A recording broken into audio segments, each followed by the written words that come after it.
भनेको यो ढुङ्गाहरू पहिलाको केही उ भएको छैन, फेरि बनाएको छैन। भिडियो बनाउनु भयो म बनाउँछु है त।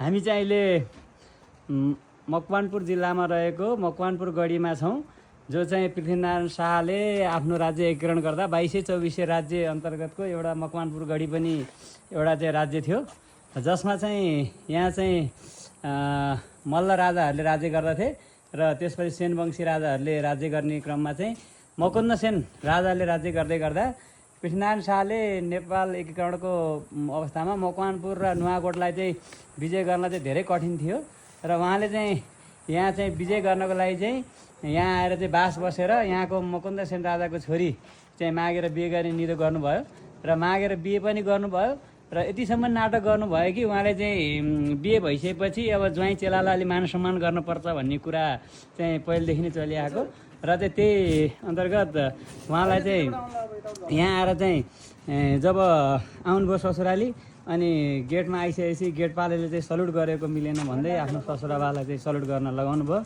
र जस अनुरूप ससुराबाले सल्युट गर्न खोज्दाखेरि आफ्नो तरबार निकालेर चाहिँ काटेर चाहिँ ससुराबालाई चाहिँ हत्या गरी मकवानपुर गढी चाहिँ आफ्नो हातमा पार्न सफल हुनुभयो। यो जुन देखिएको दृश्य छ यो चाहिँ राजाले चाहिँ आफ्नो शयन कक्षको रूपमा प्रयोग गर्ने भन्ने सुनिन्छ पहिलाका किंवदन्ती अनुसार। र हामी अहिले चाहिँ यो मकवानपुर गढीको चाहिँ जेल, अब अहिले चाहिँ हामीले यसलाई जेल भन्छौँ तर वास्तवमा त्यो त्यतिखेर जेल चाहिँ होइन। अहिले चाहिँ हामीलाई चाहिँ बाबुबाजेले जेल भन्ने कारणले हामीले यसलाई जेलको रूपमा बुझेको छौँ। तर त्यतिखेर चाहिँ अङ्ग्रेजहरूसँग लडाइँ गर्दाखेरि घरबाट बाहिर निस्किन नपाउने, यो चाहिँ पानी स्टोर गर्ने चाहिँ स्टोर भनेर चाहिँ हामीले इतिहासमा बुझेका थियौँ। यसमा चाहिँ अहिले चाहिँ पछिल्लो चरण चाहिँ यदि गलत काम गर्नेहरूलाई चाहिँ यसमा रातभरि राखेर चाहिँ एउटा सजाय दिने चाहिँ जेल कक्ष भनेर चाहिँ चिनिन्छ। यहाँबाट चाहिँ हामीले मनोरम दृश्य देख्न सकिन्छ मकवानपुर गढीबाट। यो चाहिँ एकदम ऐतिहासिक ठाउँ रहेको छ।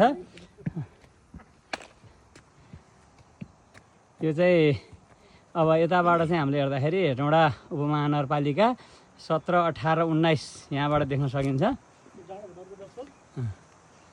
17, 18, 19 र छतिउन बकेया गाउँपालिका पनि अलिकति थोरै देख्न सकिन्छ र यतापट्टि हाम्रो हेटौँडा रहेको छ।